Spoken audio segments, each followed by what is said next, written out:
O rádio da central dos bombeiros chiou no início daquela manhã chuvosa. A voz do operador soou urgente. Acidente grave na rodovia BR-116. Ônibus de passageiros tombou na curva do quilômetro 237. Possíveis vítimas presas às ferragens. Precisamos de resgate imediato. O tenente Ricardo ajustou o capacete e olhou para sua equipe. Já haviam atendido dezenas de acidentes naquela estrada, mas algo no tom da ligação fez seu peito apertar. "Vamos, pessoal", ordenou, enquanto a sirene ecoava pela cidade. A chuva castigava o asfalto, tornando a estrada ainda mais perigosa. Ao chegarem ao local, a cena era devastadora. O ônibus havia saído da pista, tombando de lado em um barranco. O vidro frontal estava estilhaçado e um rastro de destruição se espalhava ao redor. Pessoas feridas estavam sendo retiradas por paramédicos, mas muitos ainda estavam presos nas ferragens. Ricardo e sua equipe entraram em ação. O som do metal sendo cortado se misturava aos gemidos de dor e aos gritos de desespero. A cada corpo retirado, um misto de alívio e tristeza tomava conta dos bombeiros. Foi então que ele a viu. Uma menina, não mais que 8 anos, estava presa entre duas poltronas. O corpinho pequeno, imóvel. Seus cabelos cacheados estavam sujos de sangue e poeira.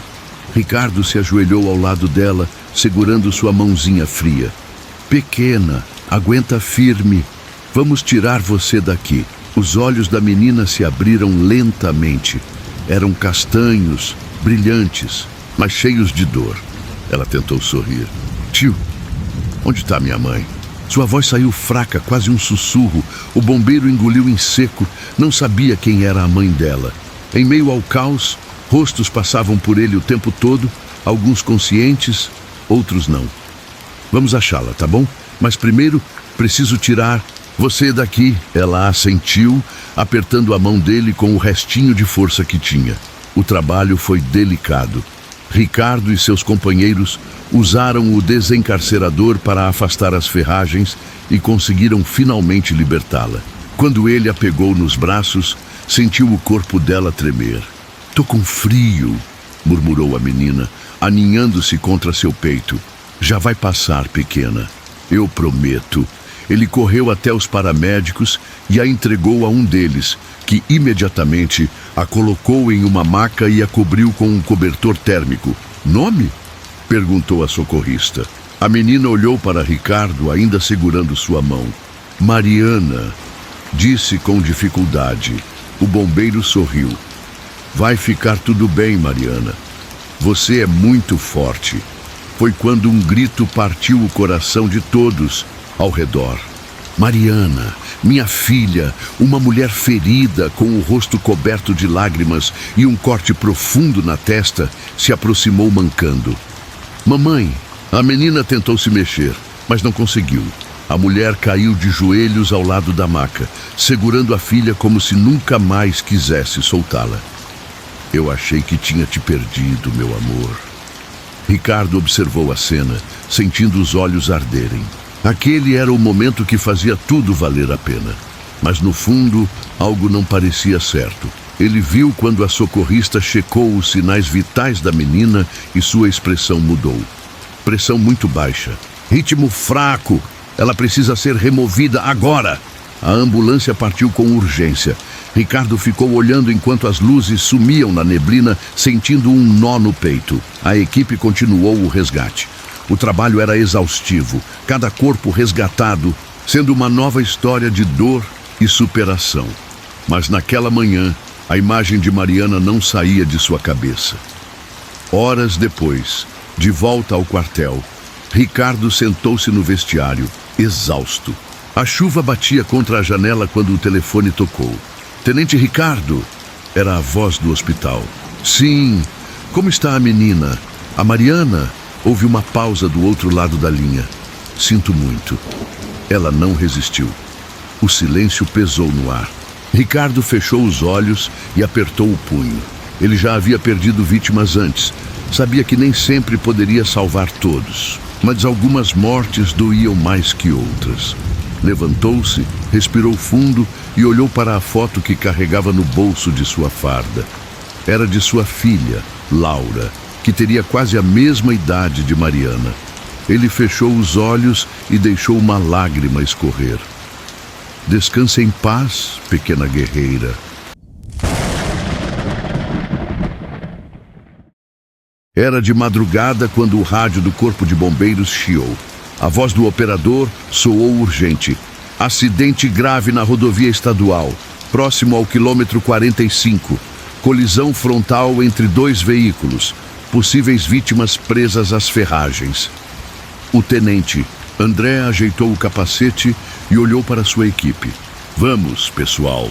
A sirene rompeu o silêncio da madrugada enquanto a viatura rasgava a estrada molhada pela garoa fina. O cheiro de terra úmida e o cansaço da noite avançada pareciam insignificantes diante do chamado. Acidentes de trânsito nunca eram fáceis, mas algo no tom da ligação fez o peito de André apertar. Ao chegarem ao local, a cena era devastadora. 2 carros estavam completamente destruídos. O primeiro, um sedã prateado, tinha a frente amassada contra o outro veículo. Um hatch vermelho virado de lado, quase irreconhecível. Estilhaços de vidro brilhavam no asfalto sob as luzes dos faróis ainda acesos. André e sua equipe desceram rapidamente. Os paramédicos já atendiam um homem de meia idade no banco do sedã, com um corte profundo na testa e sinais de inconsciência. No outro carro, porém, a situação era muito pior. Dentro do hatch vermelho, uma jovem estava presa às ferragens. Seu corpo pequeno estava inclinado sobre o volante, os cabelos castanhos cobrindo parte do rosto. Seu braço estava estendido, como se tivesse tentado alcançar algo ou alguém. Ela está viva, gritou um dos bombeiros, após verificar sua respiração. André se aproximou e se ajoelhou ao lado da janela destruída. Moça, consegue me ouvir? A jovem gemeu, os olhos abrindo lentamente. Meu irmão. Onde está meu irmão? Sua voz saiu fraca, quase um sussurro. André olhou rapidamente dentro do carro e sentiu um aperto no peito. No banco de trás, entre os destroços e manchas de sangue, havia um menino. Não tinha mais do que 6 anos. Seu rostinho pálido estava sereno, como se dormisse. Mas ele não respirava. Engolindo em seco, André voltou seu olhar para a jovem. Vamos tirar você daqui, está bem? Fique comigo. Meu irmão, por favor, me diga que ele está bem. O bombeiro hesitou. Como poderia dizer a verdade naquele momento? Como destruir a última esperança que mantinha aquela garota consciente? Precisamos tirar você daqui primeiro. Tudo bem, depois cuidamos dele. Ela tentou se mexer, mas o gemido de dor foi imediato. Suas pernas estavam presas. Estamos com você, ok? André segurou sua mão, sentindo o tremor fraco dos dedos. A equipe trabalhou rápido. O desencarcerador entrou em ação, afastando o metal retorcido que prendia as pernas da jovem. Cada segundo parecia uma eternidade. A chuva começou a engrossar. Aguenta firme, moça. Ela apertou ainda mais a mão de André. Meu nome é Júlia. E o dele, Gabriel. Sua voz estava cada vez mais fraca. O bombeiro assentiu. Fique comigo, Júlia. Estamos quase lá. Mas ele viu quando os olhos dela começaram a perder o brilho. O sangue escorria da lateral do seu corpo, uma hemorragia que nem tinham percebido no começo. Não feche os olhos.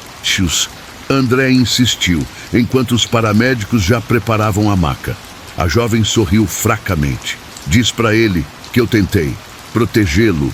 E então sua mão escorregou da dele. Júlia!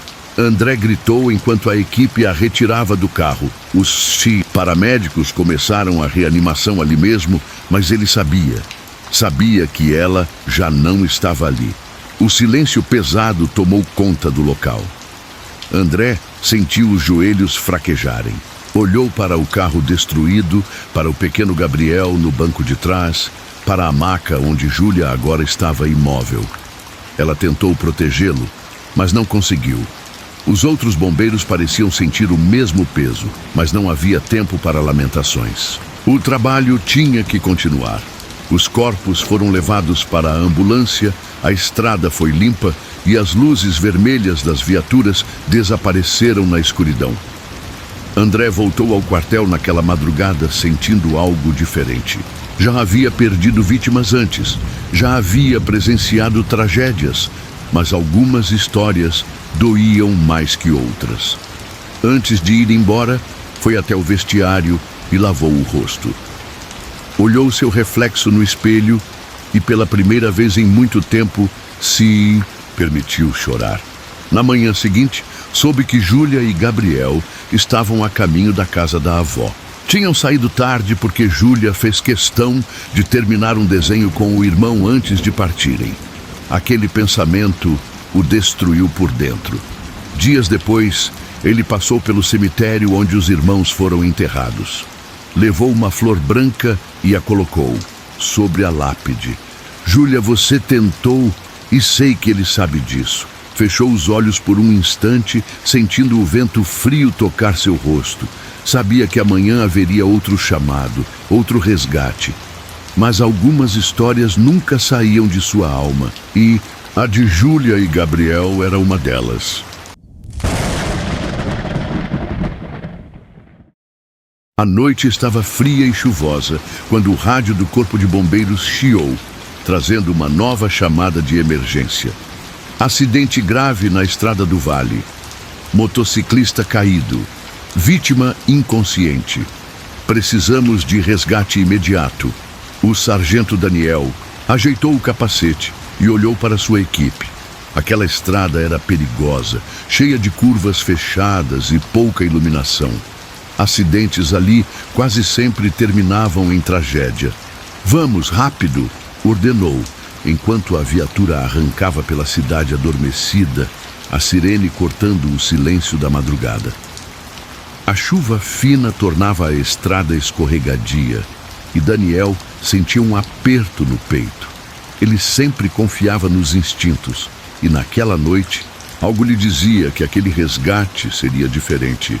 Ao chegarem ao local, a cena era devastadora. Uma moto preta estava caída no meio da pista, completamente destruída. Pedaços do farol quebrado brilhavam sob a luz vermelha das viaturas. Alguns metros adiante, no acostamento, estava o corpo do motociclista. Daniel correu até ele enquanto os paramédicos preparavam os equipamentos. Checagem de sinais vitais, ordenou. Um dos socorristas ajoelhou-se ao lado do rapaz e tocou seu pescoço. Pulso fraco, respiração irregular. Ele está muito ferido. Daniel se abaixou e viu o rosto ensanguentado do jovem. Ele usava uma jaqueta de couro preta, rasgada pelo impacto. Um dos braços parecia quebrado e um corte profundo se espalhava pelo lado esquerdo do peito. Foi então que Daniel viu algo ao lado da mão do rapaz. Um celular, ainda com a tela acesa. Ele pegou o aparelho e, ao olhar a tela, sentiu o coração falhar por um segundo. Havia uma mensagem aberta, ainda não enviada. Amor, estou chegando, me espera, eu prometo. Daniel sentiu um nó na garganta. O rapaz estava indo para casa, para alguém que o esperava. Para alguém que agora, do outro lado da cidade, ainda acreditava que ele voltaria. A chuva ficou mais forte, como se o céu lamentasse junto com eles. Precisamos removê-lo agora, disse um dos paramédicos. A equipe trabalhou rápido, estabilizando o rapaz e preparando-o para a ambulância. Mas Daniel não conseguia tirar a mensagem da cabeça. Ele olhou para o celular novamente e viu uma notificação. Amor, você está demorando. Tá tudo bem? O bombeiro sentiu um aperto no peito. Ele sabia que em poucos minutos aquela pessoa receberia a pior notícia de sua vida. A ambulância partiu e Daniel ficou ali por um momento, olhando para a estrada escura. Pensou em quantos acidentes já havia atendido, quantas vidas tentou salvar, mas algumas histórias doíam mais que outras. Na manhã seguinte, soube do desfecho. O rapaz, chamado Rafael, não resistiu aos ferimentos. Tinha apenas 23 anos. Aquela noite ficou marcada em Daniel. Mas a cena que mais o assombrou veio dias depois, quando, por acaso, ele passou por um velório e viu uma jovem parada diante de um caixão. Ela segurava um celular na mão e chorava em silêncio. E então, Daniel soube quem era ela. A pessoa que ainda esperava uma resposta. A pessoa que nunca recebeu aquela última promessa.